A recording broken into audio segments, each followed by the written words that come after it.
Welcome to the Rise Above Project. I'm your host, Joe Perroni. I am a licensed marriage and family therapist, champion bodybuilder, and I've been a personal trainer for about 30 years. This podcast is about helping people with their emotional, spiritual, and physical fitness. I value strength, toughness, and truth. I despise complacency, the victim mentality, and following the herd.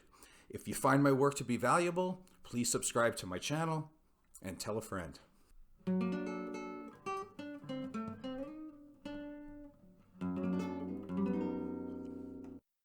Today's show is going to be about trauma, genetic inheritance, cherry blossoms, and giraffes.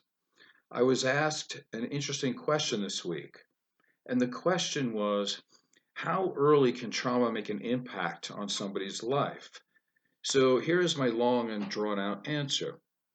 Most therapists would agree with Freud and Carl Jung that a person's character and personality are largely established by about 7 years old.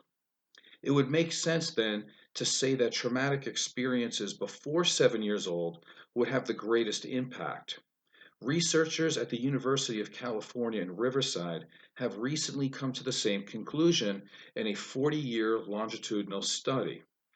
By the time a child is 2 years old, they can answer questions about the present time, and with some prompting, they can retrieve memories. During the next 4 to 5 years, children increase their ability to describe events in their life and become better at recalling memories. By the time the child is 7 to 8 years old, they have a difficult time recalling events that happened when they were 3 or 4. And this seems odd because only 3 or 4 years have passed. And this has perplexed mental health clinicians for years, and despite researching for decades, the concept of child amnesia still remains mysterious. Children prompted to recall memories before the age of 4, and that is within the childhood amnesia stage, they have a tendency to have false memories or no memories at all. Therefore, the American Psychological Association warns against treating clients by having them recall abuse that happened at a very early age without having any physical evidence.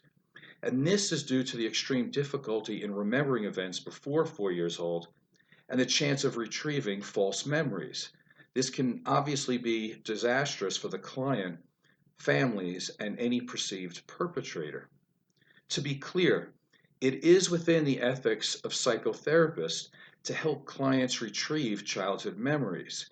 It is actually some of the most important work that a therapist does. However, it's not advisable to retrieve memories within the childhood amnesia stage. During the testimony of Christine Blasey Ford during the Kavanaugh Supreme Court nomination hearings, she spoke about being sexually assaulted. Many conservative pundits and so-called therapists stated the therapy she received was unethical by APA standards, and her testimony couldn't be believed. Now, I can't say for sure whether these people were just ignorant or just lying for their cause, which of course is considered to be blue lies if you listen to my last show. But Christine Blasey Ford received therapy when she was a middle-aged woman, and she was retrieving memories from her early 20s. Thus, the objections to her treatment were without merit, and her therapy was definitely in line with APA standards.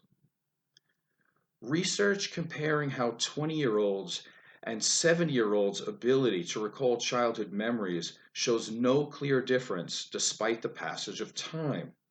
So it seems that childhood amnesia serves some sort of purpose. Freud says that childhood amnesia is a result of the repression of traumatic experiences in the early psychosexual development. And modern therapists and theorists explain that childhood amnesia as being a result of the child being in the earliest stages of brain development and not having the capacity for language to identify the experiences. So to review what we have so far, trauma can and does make an impact on our lives from the very first day we are born. Humans have a tendency to repeat the same mistakes and put themselves in the same scenarios until they repair the initial psychological wound. This is why it's important to identify the origins of the pain. A roadblock to this path is, as we said, childhood amnesia, which doesn't allow most people to access their earliest memories. So now the obvious question becomes, do we need full access to our earliest memories to heal? And if we do, then am I stuck right where I am? The answer is that you don't need full access to your past in order to heal. The answer lies in the feeling and emotions that are experienced. Emotions and feelings leave clues to your past, especially when they don't seem to have an obvious cause. Downloaded into the brain is every memory and every experience you have ever had, and your brain development has been influenced by those experiences. The amygdala, which is the fear center of the brain, is designed to detect and react to people, places, and things that could be or were dangerous to you. If you have a heightened sense of real or perceived threats, you will experience this as anxiety. When someone feels helpless to diminish their anxiety, it is possible to feel depression. You don't need to remember the events in the child amnesia stage that may have caused it. The feelings of anxiety and depression can be treated in the present. The hippocampus is involved with learning and memory. Trauma at an early age may cause a person to have difficulty remembering information and have trouble deciphering which situations are dangerous or safe. And again, you don't need to know about the original abuse to treat the present day issue. Sometimes the mind tries to protect the person by repressing the memories, but the emotional cues will remain. There are many examples of current behaviors and mindsets that have their roots in the past where some memories may not be accessible. I'll give you 3 examples of those.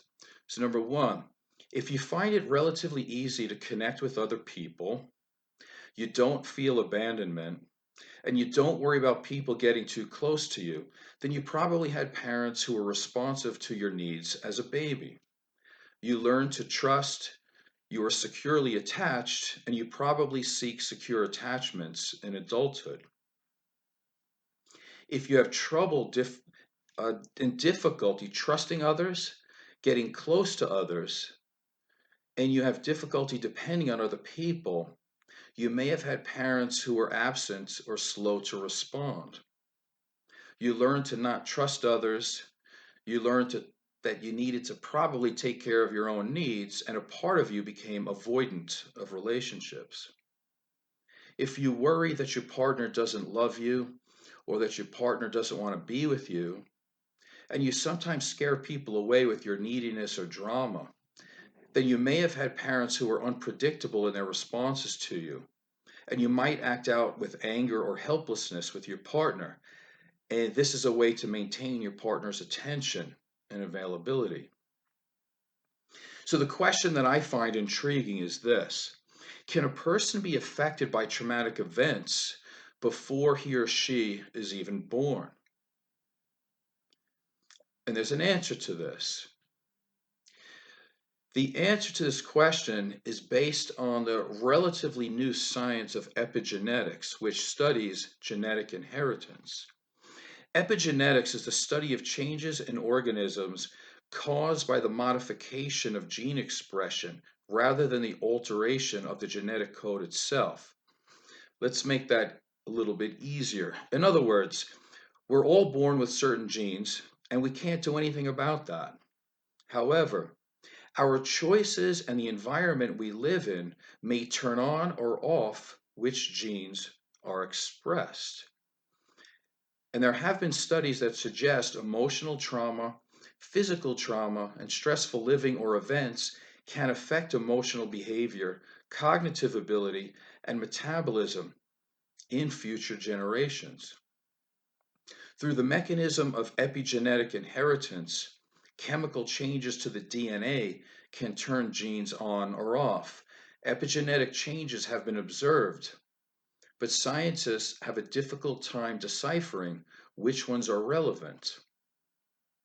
However, they do know that acetophenone, which smells like cherry blossoms, binds to a smell receptor called M71 on the olfactory bulb, which means it's identifiable and it's able to be studied. Male mice have been conditioned to associate the smell of cherry blossoms with an electric shock. Every time the smell of cherry blossoms was released into their environment, the male mice were subjected to the electric shock, and this created fear in the male mice, obviously. As a survival adaptation, the male mice developed M71 receptors to better detect the cherry blossom smell at much lower levels. So, in essence, the mice were upgrading their skill set to survive in their harsh environment. Sperm from the conditioned male mice, which the word conditioned is actually a euphemism in this instance for the traumatized male mice living in fear from being electrocuted, they were used to inseminate the female mice. When the babies were exposed to the cherry blossom smell, they showed agitation and tried to escape. They presented with this behavior although they never smelled the cherry blossoms before. They didn't have this reaction to a neutral smell. The second generation of babies also presented as being fearful of the smell of cherry blossoms. When the babies were introduced to a new smell, they didn't have any agitation at all. So, this study suggests that mice can pass memories down through generations. But it gets better because it's not just memories. The next generation was physically and emotionally equipped to avoid electric shocks, physically as evidenced by the heightened sense of smell, and emotionally by an increase in anxiety and agitation to the stimulus. This should help people to rethink their opinion on anxiety and depression and realize it is the mind and body's way to fix a problem.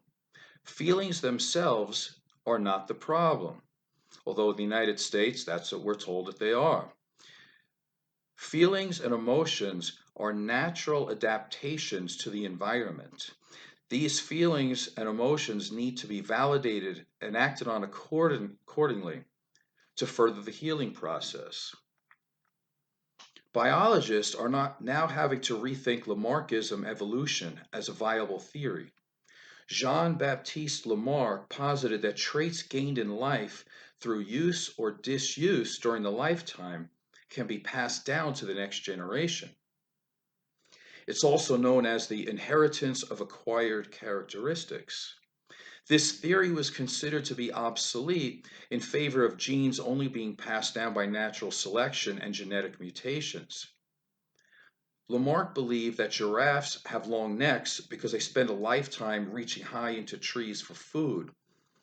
These traits being passed down to future generations has been disproved.